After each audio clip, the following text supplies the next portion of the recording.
banyak yang membutuhkan ya. Apalagi Betul. Pak Supomo nih, banyak dibutuhkan oleh teman-teman koperasi di Indonesia. Saya kira Masa sih? BEM ini jadi KSPPS andalan di Indonesia karena apa? Karena saya berapa kali diskusi dengan BMI Time Podcast Koperasi BMI. Buka mata Indonesia, bukan yang lain. Jos.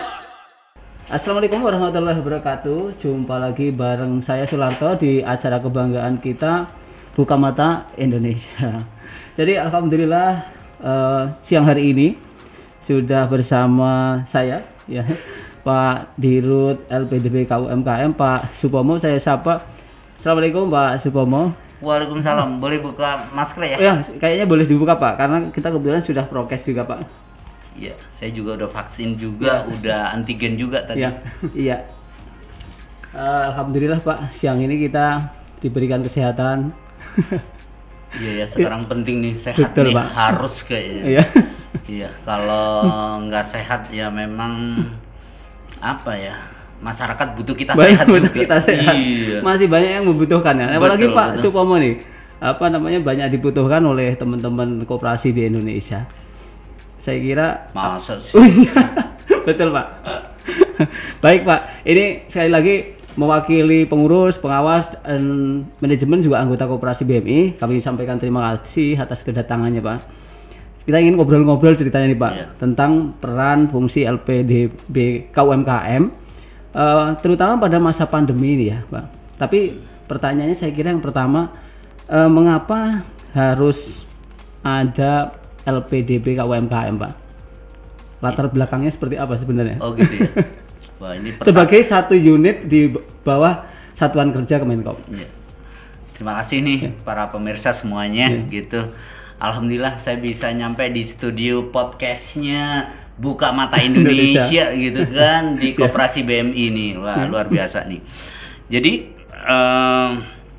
keberadaan LPDB itu adalah satuan kerja di Kementerian Keuangan, Kementerian Koperasi dan UKM. Ya.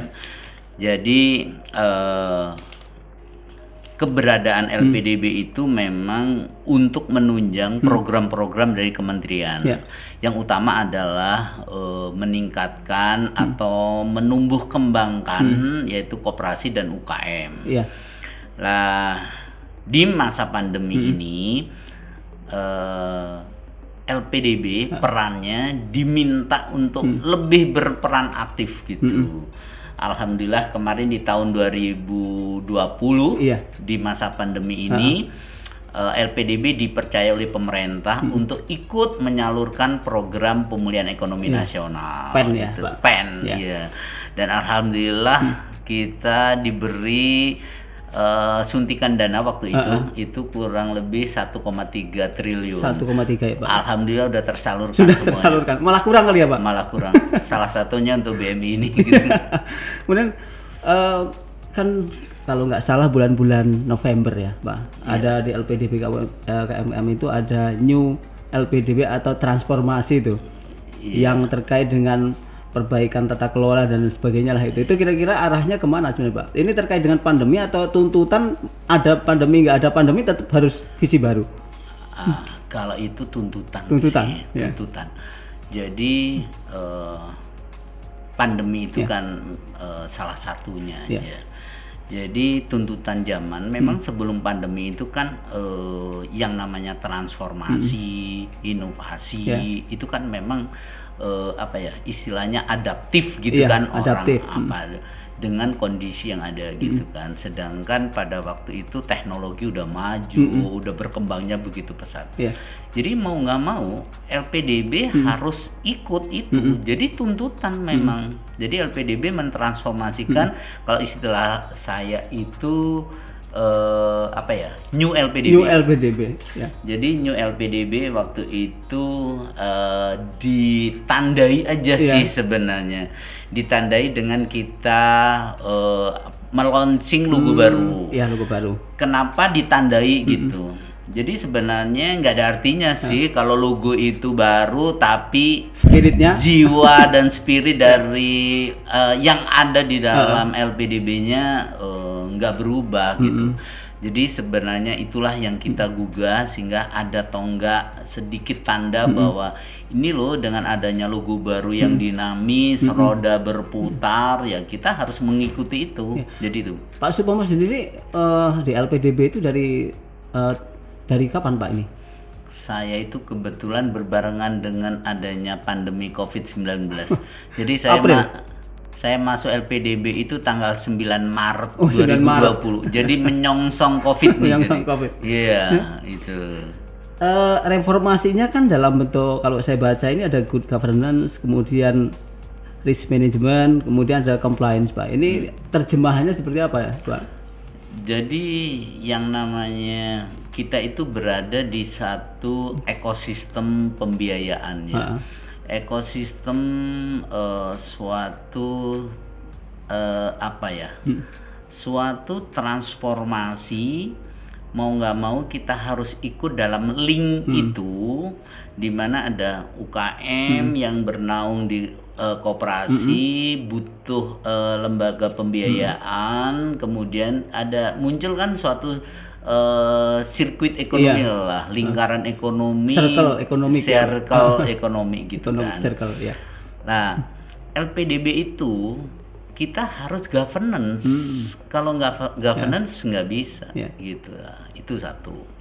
Yang kedua, karena kita berhubungan sama masyarakat kan, apalagi dengan pakai teknologi, transparansi itu udah accountable, itu udah harga mati, nggak bisa ditawar, dan itu harus diikuti dengan governance. Governance diikuti dengan SOP yang ada. Jadi itulah. Kemudian yang kedua tadi masalah risk management, ya itu satu lingkaran juga. Kalau kita risk management kita nggak kuat gitu kan, ya apa bedanya dengan maaf nih yang bukan new, yang old LPDB gitu kan. Iya, padahal kita ke depan perlu pembinaan, perlu pendampingan. Jadi koperasi itu perlu kita kasih tahu bahwa tidak hanya untuk dinilai atau dievaluasi secara resikonya, tapi perlu kita bina. Ini loh, kalau begini resikonya seperti ini. Jadi itulah transparansinya itu. Transformasi ketiga tadi kan kepatuhan Pak itu. Ini artinya kepatuhan LPDB sendiri ke dalam, atau meminta koperasi yang diberikan pembiayaan untuk patuh, atau gimana Pak? Dua-duanya. Jadi nggak bisa. Jadi secara SOP, secara governance kita internal nih. Internal. Jadi kita harus siapkan nih SDM kita, tata kelola kita internal dulu. Kemudian kita ajak nih koperasi-koperasi, mitra-mitra kita, ya harus nih ngikuti nih transformasi itu. Soalnya kalau enggak, misalkan contoh, kita memberikan suatu inovasi terhadap kan kita misalkan butuh percepatan gitu kan. Nah, butuh percepatan, butuh akuntabel gitu kan. Jadi mitra-mitra kita ya kita harapkan untuk misalkan sistemnya udah sistem digitalisasi. Digitalisasi itu sebenarnya kan bukan sih. Itu tuntutan. Kebutuhan, Pak. Kebutuhan, need daripada koperasi. Bukan hanya untuk LPDB loh. Tapi kebutuhan, misalkan pembukuannya udah transparan semuanya. Apa yang terjadi? Trust terhadap anggotanya. Terus anggota juga mengetahui transparansinya ada. Buat LPDB, percepatan jadinya. Kenapa? Begitu kita menganalisa, semuanya ada datanya. Gampang, bukan direka-reka data. Nah, itulah yang dibilang LPDB nggak bisa sendirian, bersama-sama mitra memang. Gitu. Makanya kalau di BMI itu Pak, laporan keuangan, jumlah keanggotaan itu dibuka di website. Jadi orang-orang anggota juga bisa menelaah nih, oh ternyata perkembangan asetnya seperti ini, jumlah karyawannya seperti ini, jumlah keanggotaan seperti ini. Ini memang ternyata telah memberikan trust Pak akhirnya. Kepada anggota maupun calon anggota. Termasuk terhadap LPDB. Termasuk LPDB juga ya Pak. Soalnya kalau saya nggak trust sama BMI, nggak mungkin dong kita kasih. Iya kan, nggak mungkin. Ya, Contohnya itu ya. Kenapa kok kita proses BMI itu cepat di LPDB? Terus BMI sangat terbuka dengan keberadaan Monef ya. Kita perlu nggak usah takut, cuman kadang-kadang orang yang nggak paham, kadang-kadang Monef itu diaudit, bukan padahal. Itu monitoring ya Pak? Iya, ini sekedar monitoring bahwa ini ada dua sebenarnya. Monitoring itu apakah yang kita salurkan itu udah tepat sasaran belum? Yang kedua, monitoring Monef itu kita melihat nih koperasi ini mau jalan kemana, sehingga kita ke depan bisa ngikutin nih. Jadi kita udah siap-siap nih. Oh, habis gitu kita siapin nih untuk contoh nih BMI. Oh, kita siapin nih dana sekian karena BMI akan berkembang seperti ini. Jadi kita nggak ketinggalan, sehingga kita maju bersama mitra, yaitu sebenarnya.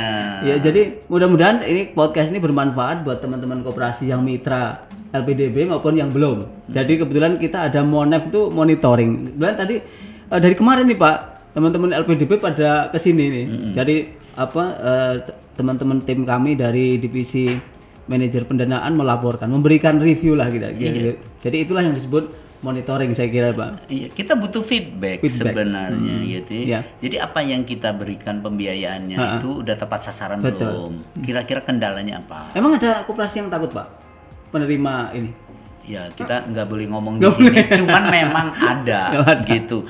Makanya ini perlu kita dampingi gitu. Kita perlu edukasi mereka gitu. Dan sebenarnya podcast ini kita bisa kita sampaikan kepada para penggerak atau insan koperasi bahwa ya LPDB udah seperti ini sekarang dengan new LPDB dengan transformasinya dengan adaptifnya gitu.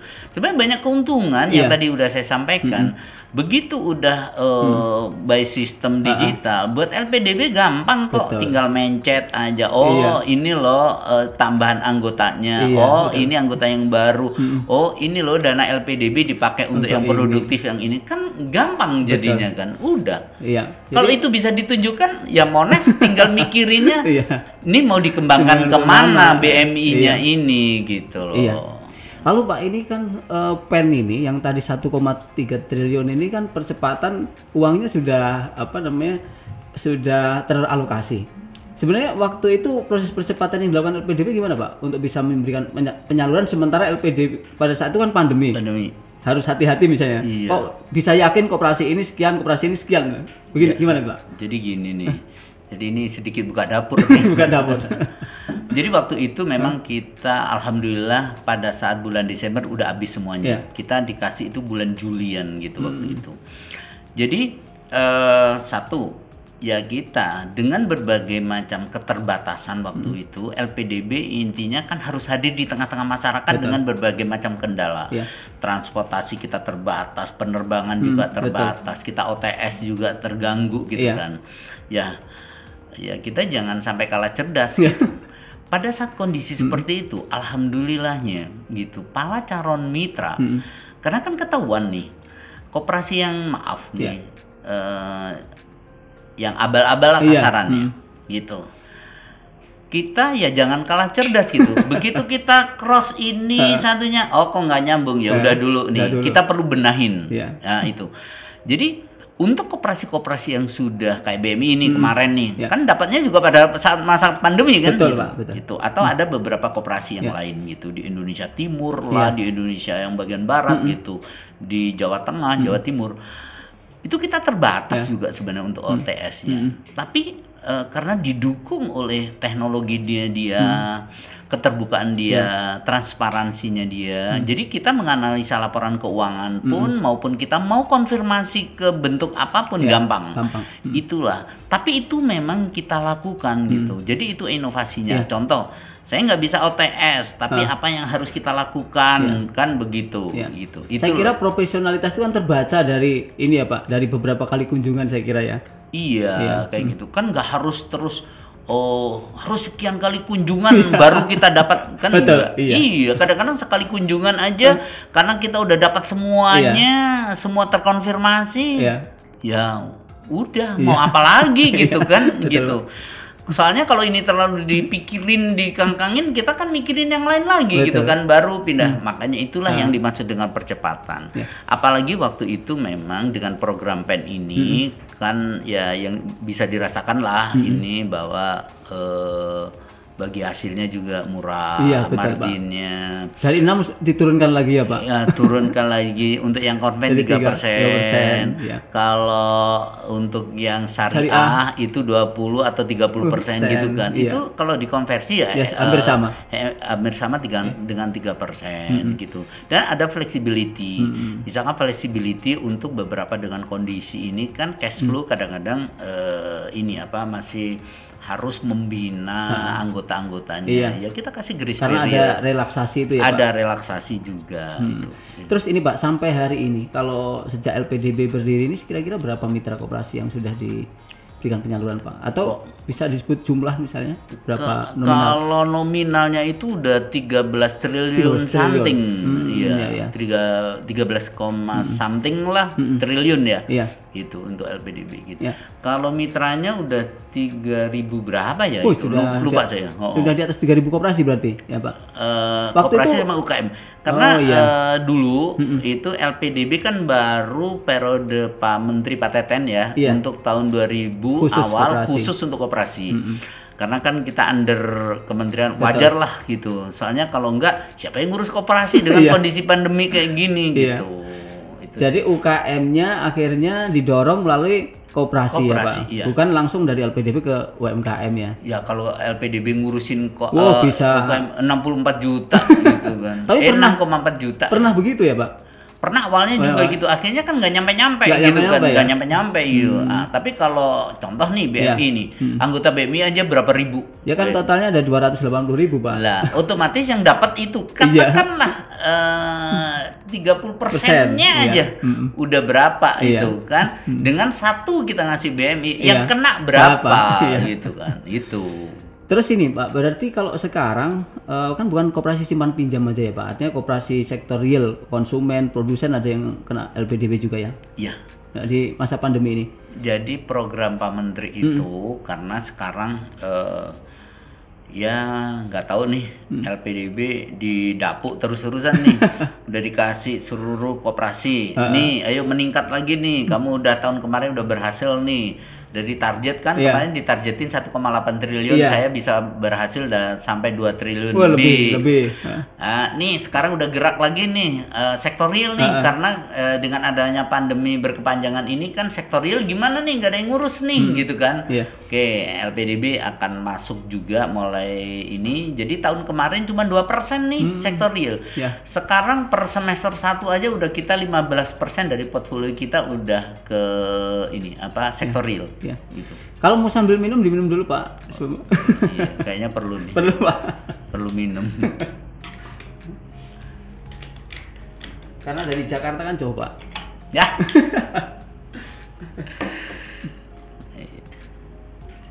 Pak Supomo ini asli Blitar ya Pak? Atau Jawa Timur? Jawa Timur. Oh, Jawa Timur. Keluarga di Surabaya tapi Oh, di asal Surabaya. kecilnya di Lumajang. Oh. Berarti sama dengan ini pengambil gambar kita Pak. Oh, ini Lamongan nih ini. Ya, Lamongan ya. Kalau Mas saya Pak, ini Lamongan Pak. kalau saya Lumajang nih, Pak. Lumajang. Baik, kita lanjut Pak. Kan koperasi-koperasi yang mendapat pembiayaan itu tentunya harus dimonitor ya Pak. Iya. Harus ya saya sebutnya tadi Monef itu monitoring itu seperti apa sih sebenarnya Pak? Dari awal sampai akhir itu. Jadi sebenarnya gini sih, Monef itu kan begini. Ya jujur. LPDB itu kan menyalurkan dana dari APBN. Dana dari masyarakat Iya. juga, rakyat juga, sehingga LPDB harus mempertanggungjawabkan yang benar juga gitu kan. Jadi apa yang kita salurkan kepada koperasi itu kan sudah ada kita perjanjikan nih, Iya. istilahnya SP3 gitu. Iya. Apakah apa yang sudah kita komitmenkan itu udah dijalankan Iya. dengan baik? Itu aja yang pertama. Iya. Yang kedua tadi untuk melihat nih mau kemana nih mitra-mitra kita, itu aja sih. Artinya dia yang sudah dia jalanin seperti apa, kemudian yang akan dilaksanakan seperti apa gitu ya Pak. Betul gitu. Karena kalau istilahnya Pak Menteri itu LPDB itu sekarang kalau ngasih pinjaman pembiayaan itu by design gitu loh. Jadi nggak sekedar ngasih bulan depan ngangsur terus gitu aja. Tapi ini arah koperasi ini mau apa? Jadi kelihatan nih. Jadi setelah dibiayai oleh LPDB, nih perkembangan koperasi ini kemana gitu. Ini Pak, banyak teman-teman koperasi kan yang tanya nih, sebenarnya syarat apa namanya yang layak dapat pembiayaan dari LPDB itu yang seperti apa Pak? Sebenarnya sih masalah kelayakan itu normal lah di mana-mana gitu. Ya pastilah salah satu syaratnya itu kelembagaannya itu yang sehat, yang benar sesuai dengan aturan. Taat azas berarti Pak. Azas, taat azas gitu ya. Terus secara operasional mereka udah dijalankan dengan baik enggak? Itu. Governance ya Pak. Governance udah kelihatan. Misalkan contoh, ada koperasi simpan pinjam, tapi mereka nggak punya SOP cara menyalurkan kepada anggotanya. Jadi kan kalau ini kan repot, ada kalau yang ini gini, kalau yang ini, lah itulah yang perlu pembenahan. Jadi seperti itulah yang kita harus. Akhirnya apa, muncul NPL-nya tinggi. Nah, kalau NPL-nya tinggi apa kita tinggal enggak nih, yuk bikin action plan, caranya seperti ini. Tapi ya harus dijalankan, soalnya kalau enggak ya susah gitu kan. Padahal kalau lama-lama kan koperasi ini dari anggota untuk anggota. Betul. Kalau simpanan anggota itu nggak berkembang dengan baik, orang mau nyimpen nggak di sini? Nggak dapat SHU, kan? Percuma kan? Percuma kan? Itu koperasinya nggak berkembang, anggotanya nggak merasa menikmati manfaatnya, buat apa gitu kan? Ya itu. Saya kira memang berarti kuncinya tetap governance itu ya Pak, ke semua sektor lah ya. Ya, SOP dijalani dan ada SOP. Kan ada juga teman-teman koperasi yang SOP-nya tadi Pak Sumo bilang SOP-nya aja nggak punya. Iya kan bingung kita. Kita mau percaya kan ini bisnis trust lah ya. Gimana LPDB mau trust kan sama dia? Kalau dia aja kadang-kadang ngerti nggak punya pedoman gitu kan. Itu.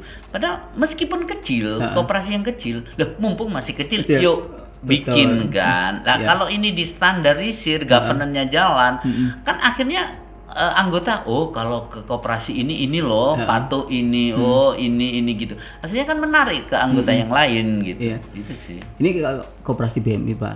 Jadi penilaian Pak Supomo sendiri setelah menjadi mitra sekitar 1 tahun kalau nggak salah ya Pak, atau ya belum satu tahun. Ya 1 tahunan lah. Kira-kira gitu. Gimana Pak Supomo ke BMI, penilaiannya seperti apa?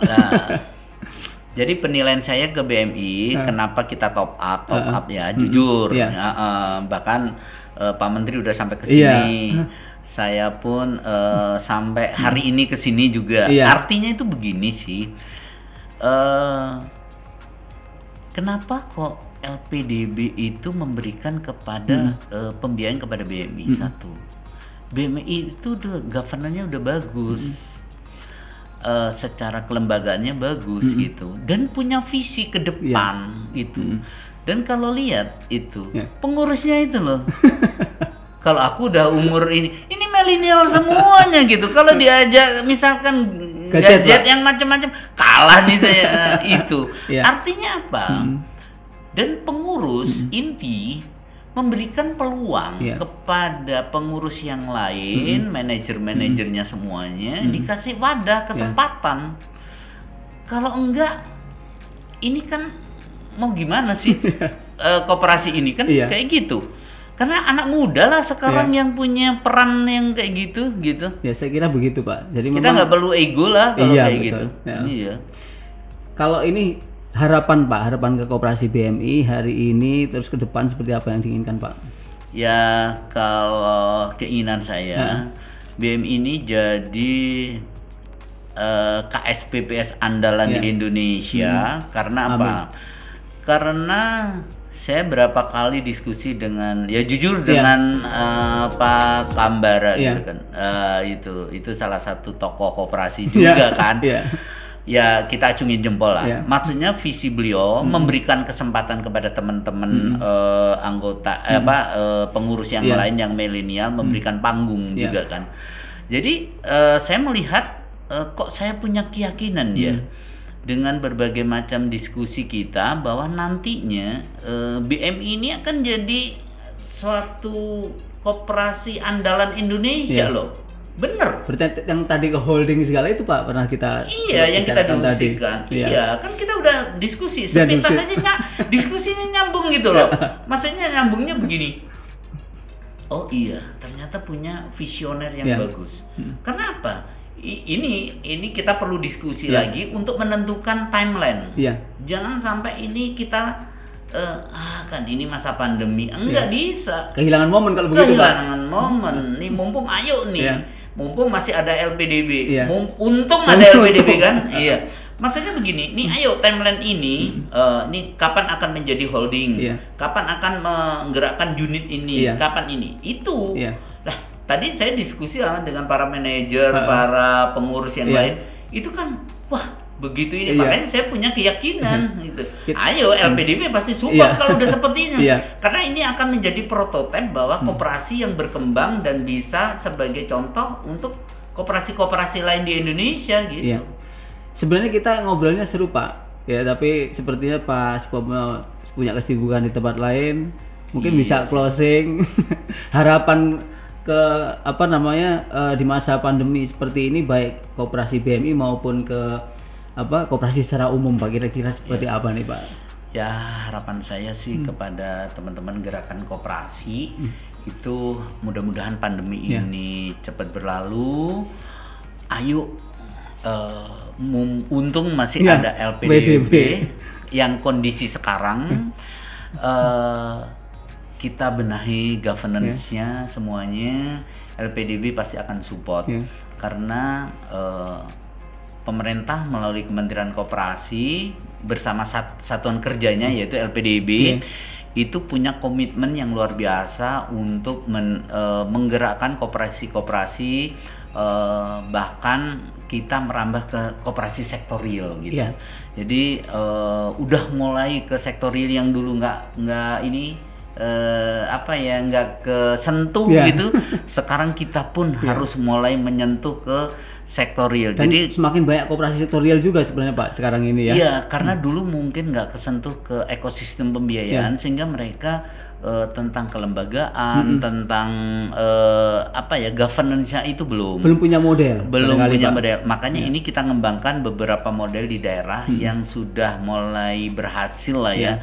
Dan itu LPDB juga tidak hanya mengembangkan ke koperasi yang konven, bahkan ke yang syariah. Bahkan ini ada bisnis model yang Kopontren ya. Kopontren yaitu mengenai untuk pertanian bahkan. Ini prototipe yang setahun kita bersama-sama LPDB kok kelihatan nih baik ke menghimpun para petaninya maupun untuk ke ke stakeholder yang lain, bahkan ke modern market. Itu udah mulai ini.